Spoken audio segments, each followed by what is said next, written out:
할렐루야. 우리 오늘도 주님을 찬양합니다. 하나님께서는 하고자 하시는 자를 긍휼히 여기시고 하고자 하시는 자를 완악하게 하신다고 하셨습니다. 그 말은 우리는 또 여기에 완악에 또 꽂힙니다. 그래서 그래, 하나님이 저 사람을 그럼 완악하게 하셨구나. 하나님이 나에게 그래서 응답을 안 주시는구나. 우리는 체질이 늘 불신앙 체질이라서 또 그것에 꽂혀요. 그런데 하나님의 이 말씀은 뭐냐면 하나님이 하고자 하시는 일, 그것은 구원사역이죠. 우리를 살리시는 일입니다.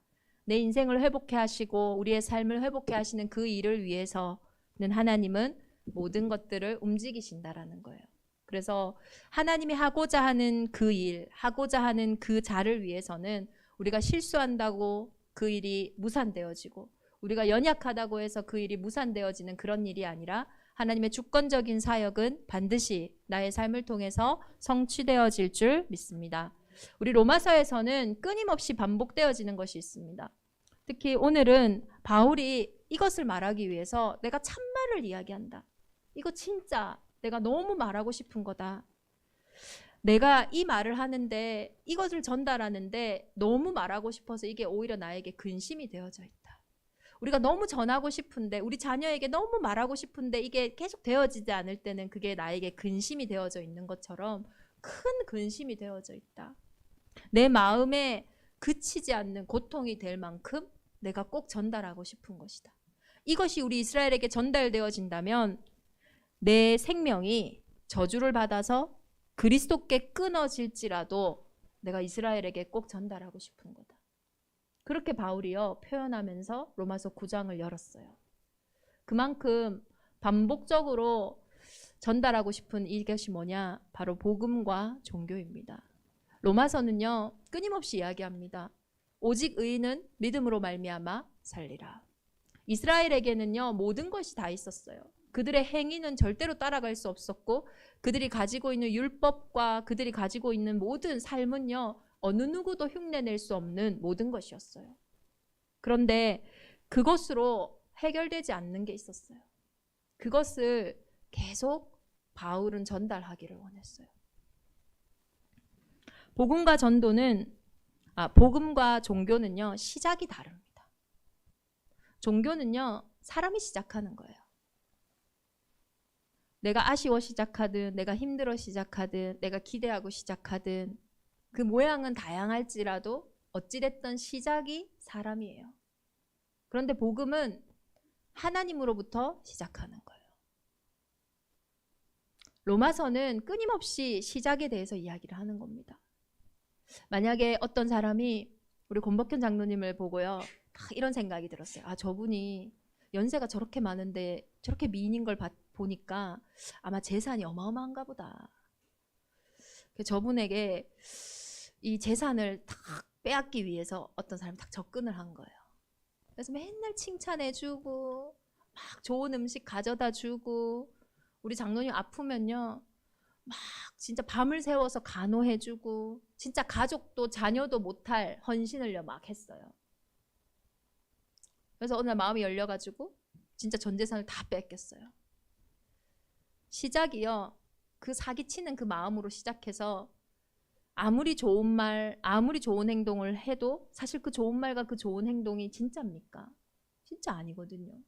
동기가 뭐 하나 한탕 하려고 한 거기 때문에 그 말과 그 행동은 사실은 거짓이에요.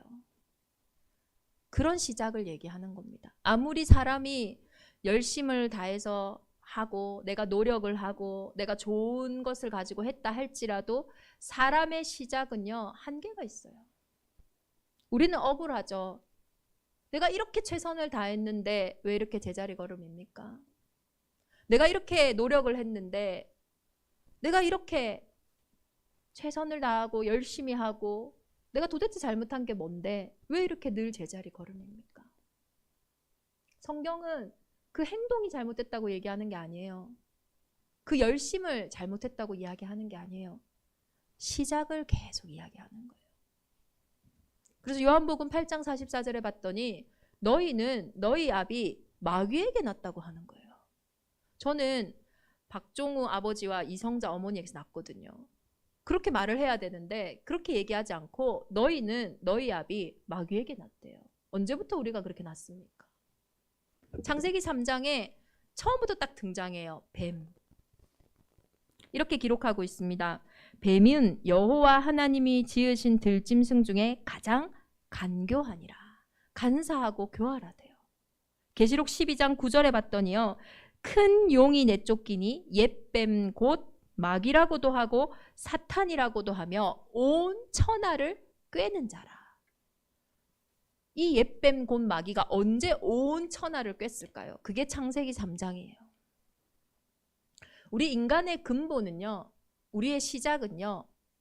창세기 1장 27절 28절에 하나님이 그 시작이라고 분명히 기록되어 있어요. 인간은 하나님의 형상이다. 저와 여러분이 아무리 저도요. 이 제주도에 있으니까 좀 열심히 살아야겠더라고요. 이번에는요. 수국도 못 봤어요.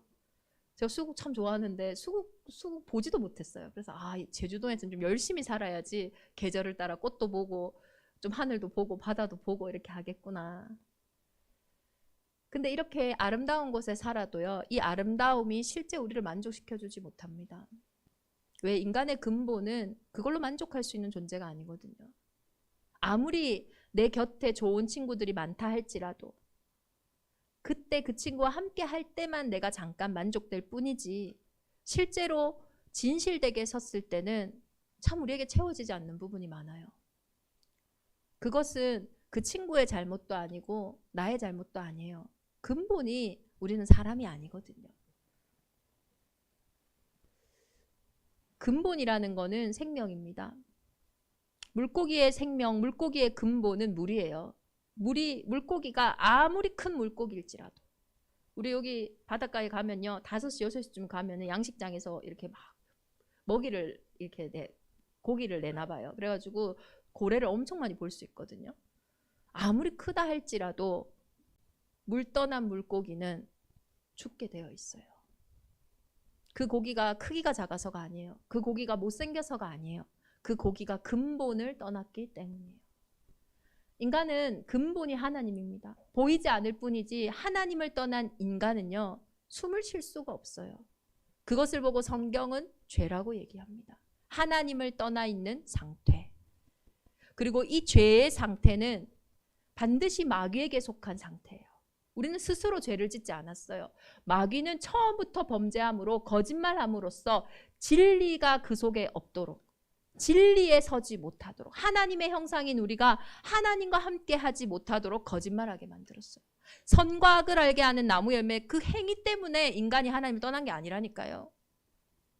그 불신앙의 상태가요. 하나님과 함께 할 수 없는 상태고 이 죄의 상태는 끊임없이 저주재앙이 올 수밖에 없는 상태예요.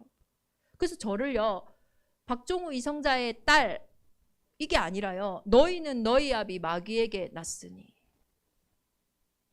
언제부터 그렇게 난지 모르겠어요. 근데 이게 사실인 것 같아요. 왜 그러냐? 죄를 짓는 자가 마귀에게 속했거든요. 죄의 삭은 사망이거든요. 제가 태어난 순간부터 제 인생에 들어온 게 뭐냐? 사망이에요, 사망. 태어난다라는 거는 모든 사람이 한 번 죽는 것이 정해져 있다고 했어요. 그리고 죽음 이후에는 심판이 있다라고 했어요.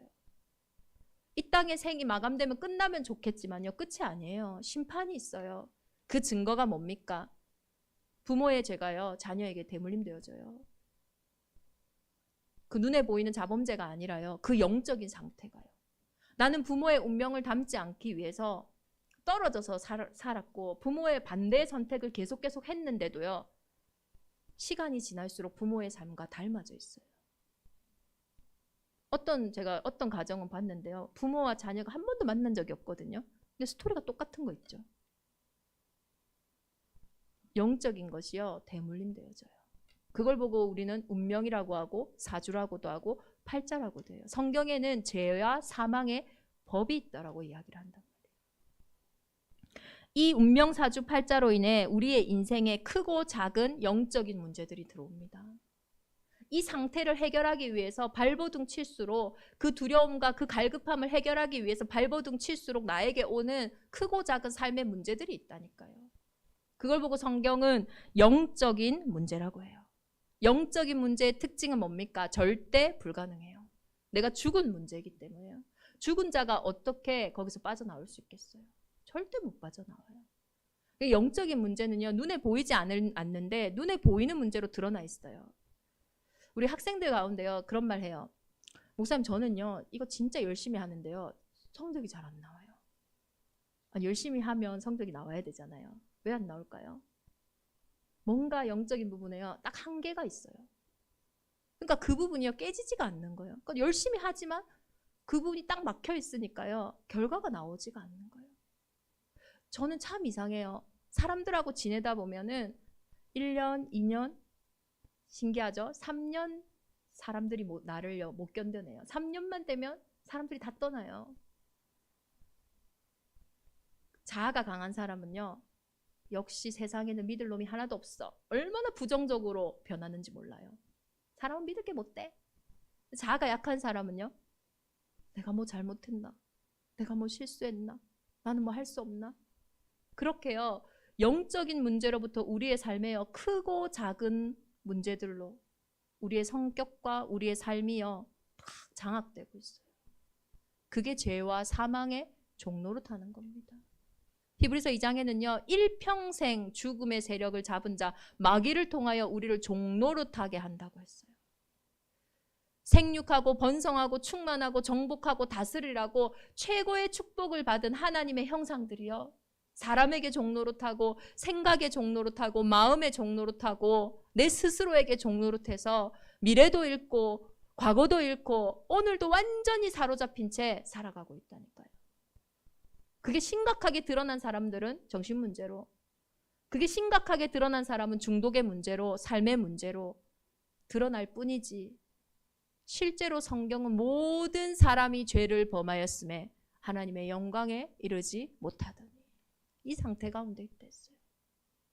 그러니 이 속에서 시작하니까요, 잠깐 되는 것뿐이죠. 잠깐 가릴 뿐이죠. 무화과 나무 잎처럼요. 내가 가진 돈으로, 내가 가진 인품으로, 내가 가진 표정으로, 내가 가진 성격으로 잠깐 가릴 뿐이지, 실제로는 결정적인 순간에는 한계가 계속 오는 거예요. 그래서 복음으로 시작하라는 겁니다. 복음은 기쁜 소식이에요. 이 상태 속에 있는 저와 여러분의 인생에 하나님이 가장 기쁜 소식을 선포하셨어요. 영적인 문제는 길이 없는 문제입니다. 그 길이 없어서 하나님이 직접 시작하시겠다는 거예요. 사람의 그 어떤 것으로도 해결할 수 없으니 내가 가겠다. 내가 곧 길이요 진리요 생명이니 나로 말미암지 않고는 아버지께로 올 자가 없느니라. 어떻게 오셨습니까?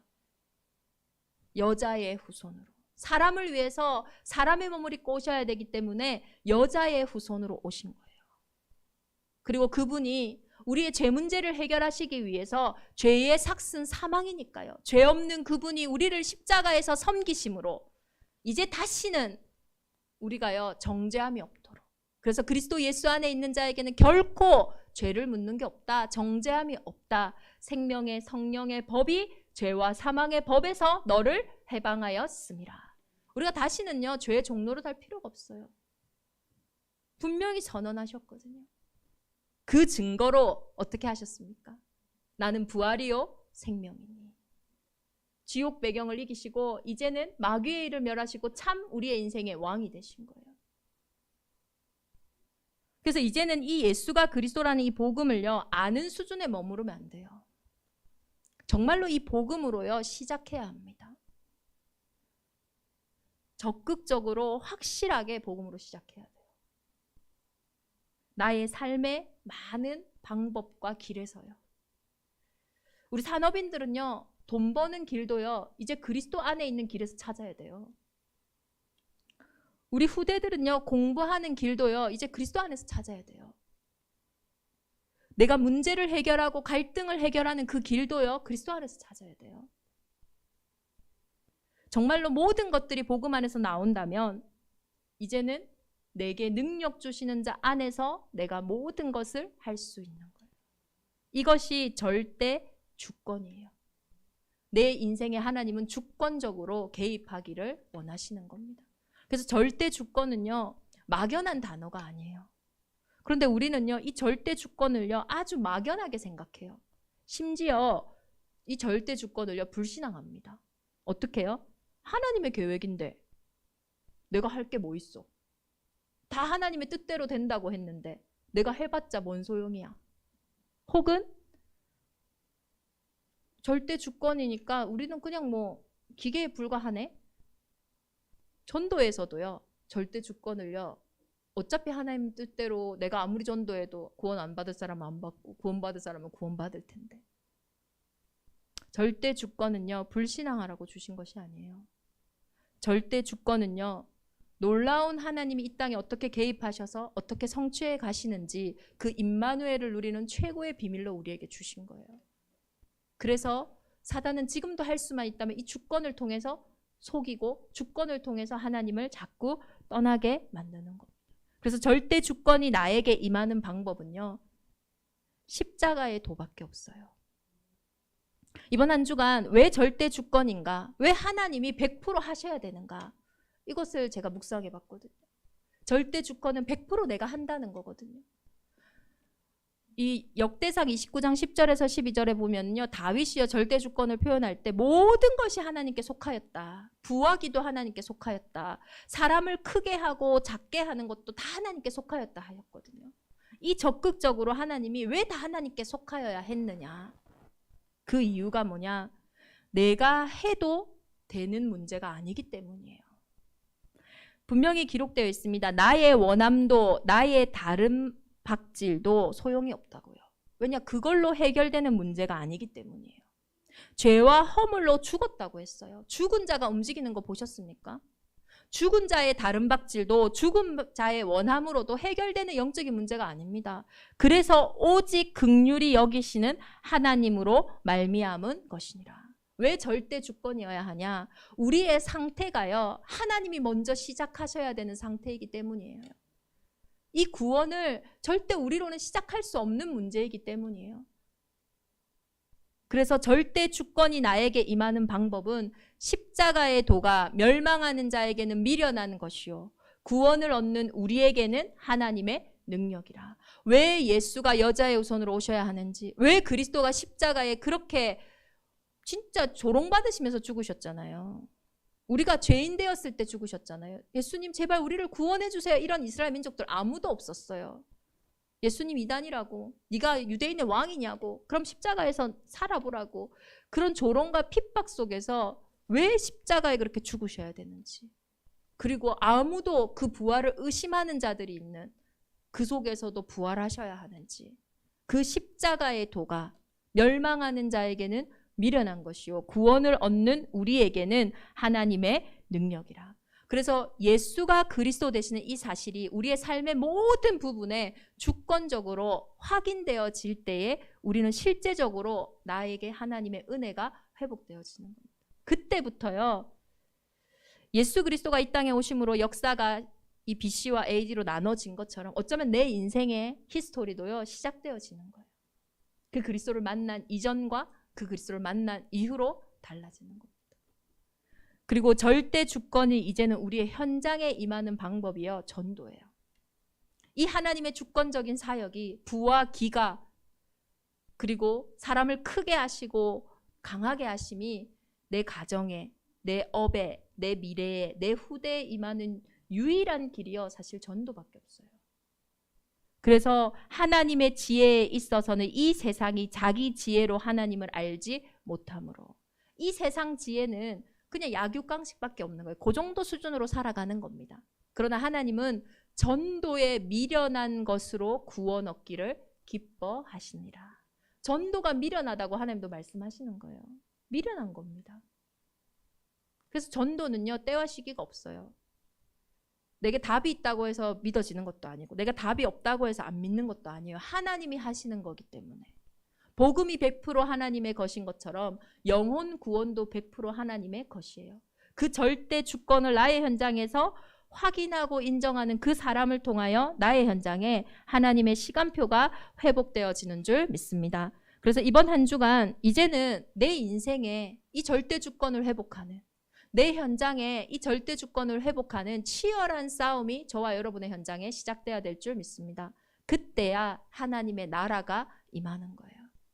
노벨 평화상은요, 스웨덴 출신의 기업가이자 발명가인 노벨이요, 그의 유언으로 5가지 분야에 주는 상 중에 매년 국가 간의 우호, 군비의 감축, 평화 교섭 등의 큰 공헌이 있는 인물이나 단체에게 주어지는 상이에요.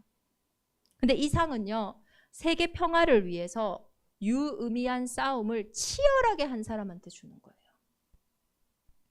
저와 여러분이 정말로 이 절대 주권을 인정하는 게요, 막연하게 이거 하나님 하셨으니까 하나님 하실 거야, 이게 싸움이 아니에요. 치열하게 하나님의 절대 주권이 맞다면 여기 하나님은 나에게 허락하신 게 무엇인가, 원하시는 게 무엇인가, 준비하신 게 무엇인가, 아주 치열한 싸움이라는 거예요. 그래서 평화상을 받는 사람들 보면 거의 비폭력 항쟁한 사람들이잖아요.